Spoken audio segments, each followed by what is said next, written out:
Hello, this is Mark Holmes again, the editorial director of Via Satellite, for another Thursday morning conversation. And this time we go to the glam location of Los Angeles to talk to Tim Ellis, one of the youngest and most impressive CEOs in our industry of relativity space. Tim, we've all been a few weeks under lockdown now. How has life been there in Los Angeles for you? Yeah, I mean, life's been pretty good, I will say, all things considered. Family's safe. A lot of our loved ones are safe, which is good. Company-wise, we've been working from home now for quite some time. So we're very proactive. We started working from home around March 6th to March 9th. So it's been quite a while, but we have a few of the printers running with a few people on site, and that's been very, very productive, actually. Okay. I mean, one of the questions I've been asking a lot of the CEOs is what their families, their loved ones, what have they been watching during lockdown? So what have you and your fiance? Well, what sort of things have you been watching? Any movie, drama recommendations that we can get from you? Yeah, of course. It's pretty funny because we got a new TV and new speaker system to be more entertained at home during all of this. So I've been watching a lot. I rewatched a TV series. It's one of my favorites, named Dark. It's a German show, really, really cool. Of course, love Westworld. That was an awesome one. And then I've actually been watching a lot of live stream music festivals. So quite a lot of DJs, different music artists are doing live streams on weekends, and that's been really fun to actually do. And I think a pretty unique experience given the circumstances. I'm a little bit of an audio and technology geek, so if you don't mind me asking, you've got a new TV and system. Well, what stuff have you got? Yeah. So I had a OLED TV before, but we just got a bigger one. Definitely very nice. I love OLED. I mean, I actually originally, before starting Relativity, wanted to go into film. So that's what I initially went to USC thinking I was going to graduate, was be a screenwriter. So I'm super, super into movies and film. So having a good TV was worth it. And then for speakers, yeah, I got some Bluetooth wireless speakers, but stereo pair, so very low bass. And luckily, we haven't gotten any noise complaints yet. Although I will say I'm surprised. And I mean, I love my international dramas myself. I'm a big fan of particularly like Scandinavian ones. I've heard of it, but haven't actually watched it. It's received very good reviews. I mean, it's an unusual type of drama, isn't it? Yeah, it's pretty amazing. I mean, really, without spoiling anything, I'd say it's about time travel. But it's a German TV series. I actually watched the English overdub version, so I mean that didn't bother me. It was easier to watch. But yes, it honestly has one of the best kind of looping time series, all put together into something that gets really, really cool. And has very weird implications as the season goes on. So there's a few seasons. I would highly recommend it, especially to anyone that loves sci-fi, because it does capture the vibe very, very well. And it's sort of interesting. You're the third person in, I think, about 6 Thursday morning conversations that watches Westworld. So I kind of think this might be a satellite industry thing that we've kind of stumbled upon here. Oh yeah. I mean, Westworld is super cool. I actually, I was very fortunate back when season 1 launched to go to one of the premieres. It was like private premiere, and I remember seeing the title sequence when it opened. That you saw these robots printing people basically, and that was when Relativity was building our Stargate 3D printer, and I was with Jordan, my co-founder, and we were both just like, wow, this is actually insane to see. We built this big robotic 3D printer, and then the Westworld title sequence looked almost identical. Of course, I love the topics it covers on morality and AI and data rights and usage. I just think it's a really topical sort of thing, and I love the director, Jonathan Nolan. He's obviously Chris Nolan's brother, and they do a bunch of stuff together. And I love all those kind of sci-fi, kind of mentally twisting movies that you have to figure out and have a lot of philosophy behind them too. You mentioned about streaming music festivals, and we've been sort of finding out about everybody's music taste, a lot in the C-suite in the industry, and interesting choices so far. So I'm very curious, as one of the younger CEOs in the industry, what's give me some of your favorite artists, favorite bands. Oh man. Well, I will say, so I did watch the streaming EDC, Electric Daisy Carnival. It's one of the biggest music events that's happened via streaming. So that was quite fun. You know, I love electronic music. So Bass Nectar is actually one of my favorite artists. He's done a few mixtapes during all of this. And actually, it's kind of a fun story I haven't told before. So at Blue Origin, we were able to fly on one of the first New Shepard flights a little packet of, you know, kind of memorabilia or personal items, and was actually a picture of me at a Bass Nectar show, where I remember at that show he actually had a space shuttle taking off as one of his live visuals. So it was a big inspiration, you know, to really see, okay, I was inspired when I was in college, you know, doing engineering homework, listening to this music. I was a big inspiration, you know, to build our rockets at the USC Rocket Lab. And then to be able to launch that picture to space of what actually inspired me. And then I gave the picture to Bass Nectar. That was actually really, really cool to kind of have that go full stop. And then actually it gets better. So then at Relativity, we actually have a Bass Nectar song during one of our engine test videos that we've released, and we licensed that song from him. And then he actually was going to use the engine test footage in some of his live visuals in a future concert, which then, you know, the hope is that inspires the next generation of people that are doing engineering homework and getting a degree. So it was really cool just to have that dialogue with someone that, you know, I think is awesome. No, that's great. And would you, I mean, you mentioned Bass Nectar there. Would you say, I mean, I assume you may have probably seen them in concert as well, and been to one or two gigs of theirs. Any sort of really memorable gigs that, you know, where you that you would like and say that band or that festival, that artist was pretty amazing? Yeah, there was one. So there's a venue in Washington called the Gorge. So it's, you know, kind of, I would say less well known than Red Rocks, but it's got a similar vibe. So, you know, big open canyon backdrop. You know, I saw Bass Nectar there. I think I've seen him probably almost 14 times. So I'm really, really into music too, I will say. I think, you know, added up, I had been to over 200 days of either music festivals or concerts. And yeah, it's a big passion of mine, and something that definitely is provides a lot of inspiration for then wanting to do a space and rocket company. I feel almost, because I've been to, I think, over 100 myself, and not 200. So you're definitely putting me in the shadow there. But you know, I go back. I think my first gig was in about 1989, and then I've been to you know, on and off a fair few since. I keep meaning at some point to write them down and see if I can remember actually how many I went to. But you know, probably some more traditional artists and a lot of up-and-coming bands at the moment. But no, music is a great passion, and it's always interesting for us to hear what people in the industry are listening to and what they like. Let's talk a little bit, I suppose, more on the business side. I mean, we're in this sort of unprecedented period right now. What do you see as sort of the implications for the industry as a whole right now? I mean, we've seen some big news stories recently, some big companies enter Chapter 11. We've seen you know, we've seen the potential, you know, delay in satellites getting launched. You know, as someone that's, you know, wanting to play a big part in this ecosystem going forward, and I've no doubt Relativity will.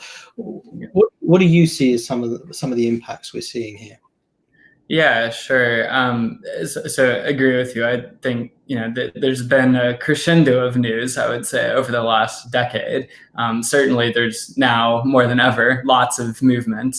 You know, of course, very, very excited for the hopeful launch tomorrow.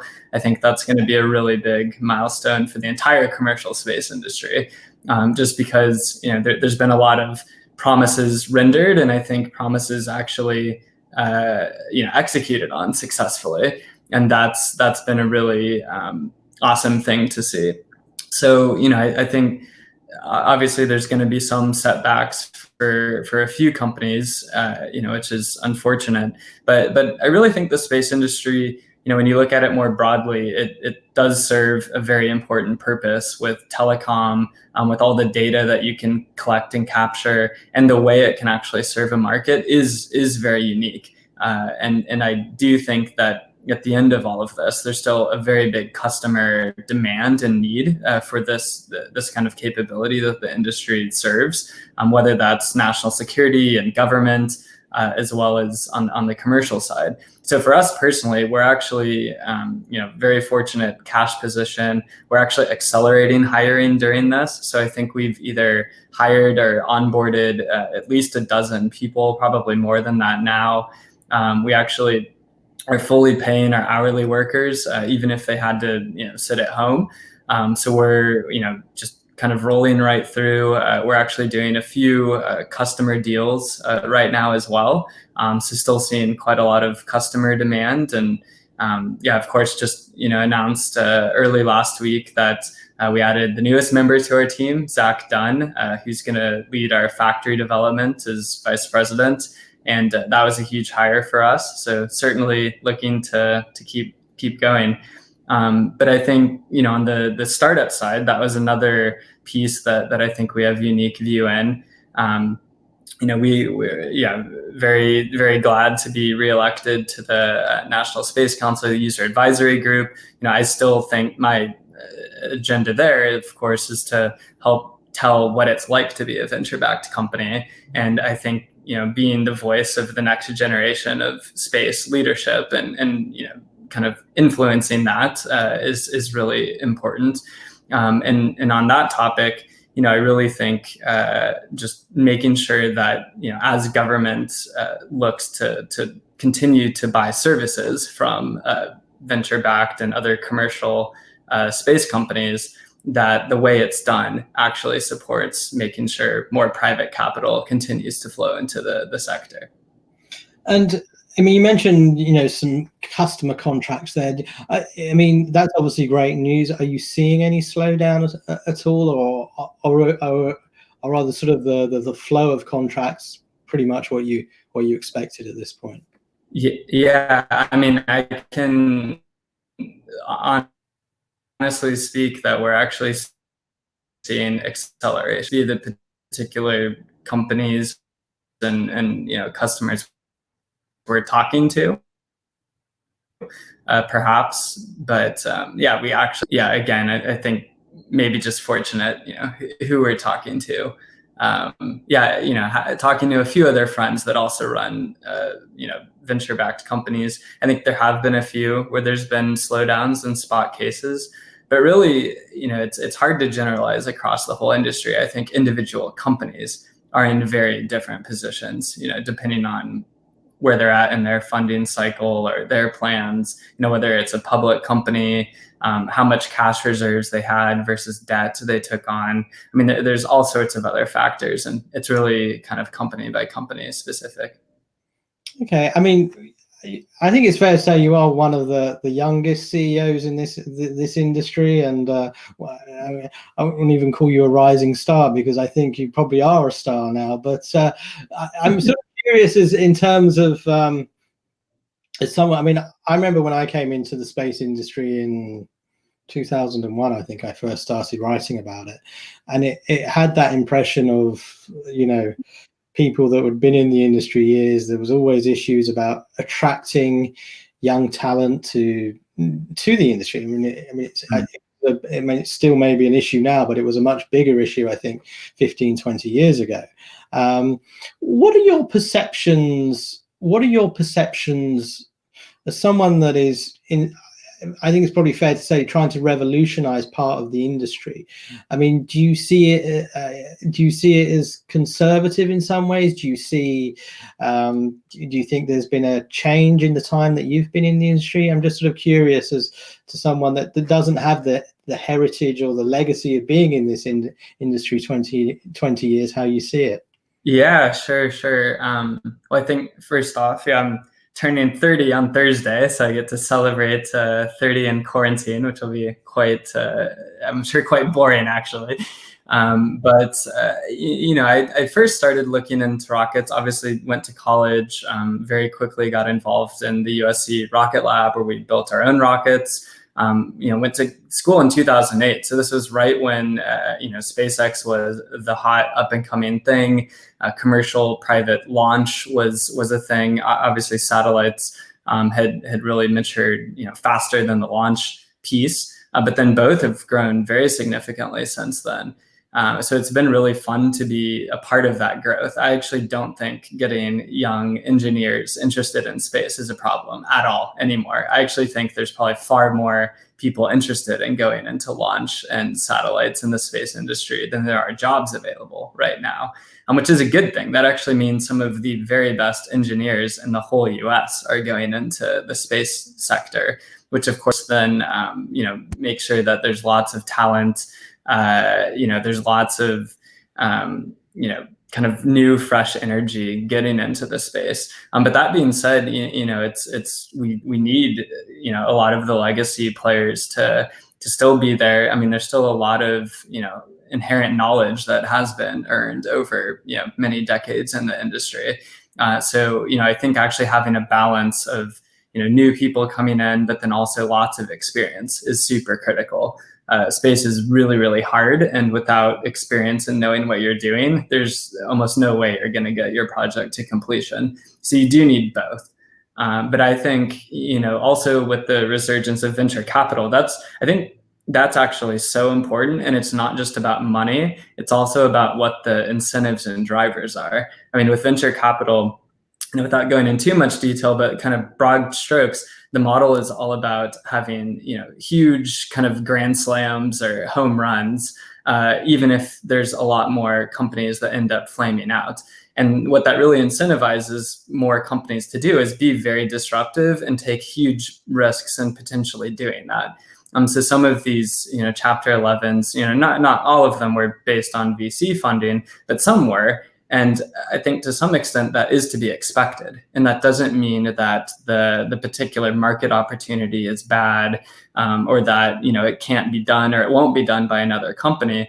And then whichever companies do end up being successful will just grow much, much larger, because now, you've taken a bunch of risks across all of these companies, and the ones that survive, I think will end up, being very outsized in their growth. Because it encourages so much more kind of visionary risk taking. And that is personally what excites me, and even about what Relativity is doing, is because to some extent, I would say building the world's largest metal 3D printer simultaneously with building a large rocket and working to hit pretty aggressive performance and cost targets, is ambitious. But I actually think sometimes the more ambitious projects are more likely to succeed, because then you do, rally a lot of the best talent to join you. And then when it does work, it's going to be extremely disruptive.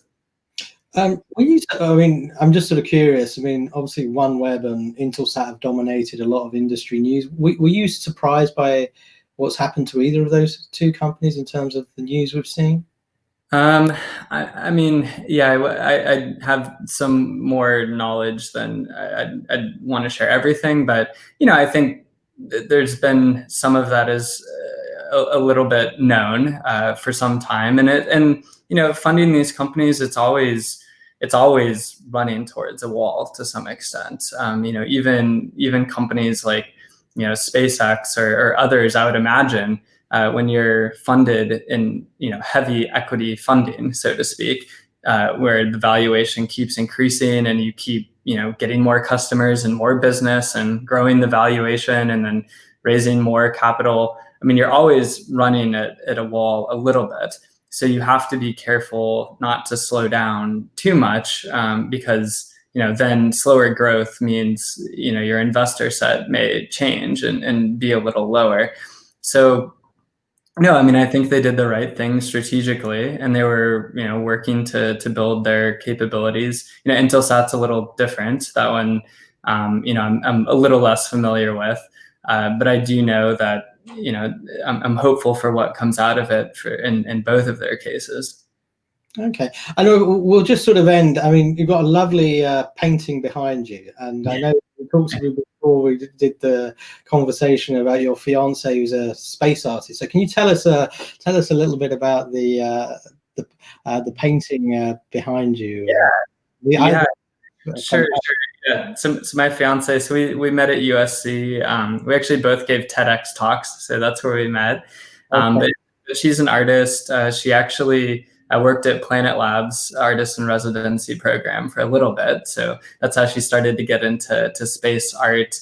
But she flew art, on several Dove satellites for them. I mean, she made this painting at an artist residency in Japan. So her career is an artist. So she's represented by a commercial gallery, but all of her art has to do with the overview effect.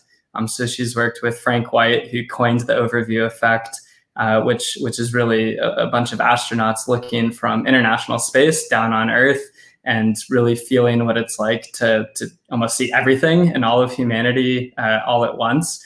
And this particular piece behind me was made in Japan out of kozo paper. So it's this pulpy fiber, and it's actually a Planet Labs image from one of their Dove satellites that she was able to make out of paper, basically. It's really fantastic, and I think it's great. And you also mentioned as well that not many, I think, have said a movie industry or space industry, but no regrets going into the space industry, I presume. No, not at all. Yeah, I think. And by the way, the motivation was I always cared about making a big impact, and growing up, I was definitely into engineering and physics, and I mean, I went to USC ultimately for undergrad and master's aerospace engineering, and then at Blue Origin, I was a propulsion engineer, so definitely hardcore engineer from college onward. But I do think storytelling and getting people excited about space is really important. I think we've all seen that firsthand over the last 2 decades with how much more space is now talked about in pop culture. I mean, space has always been a topic ever since the 60s that has interested the general public and really fascinated people.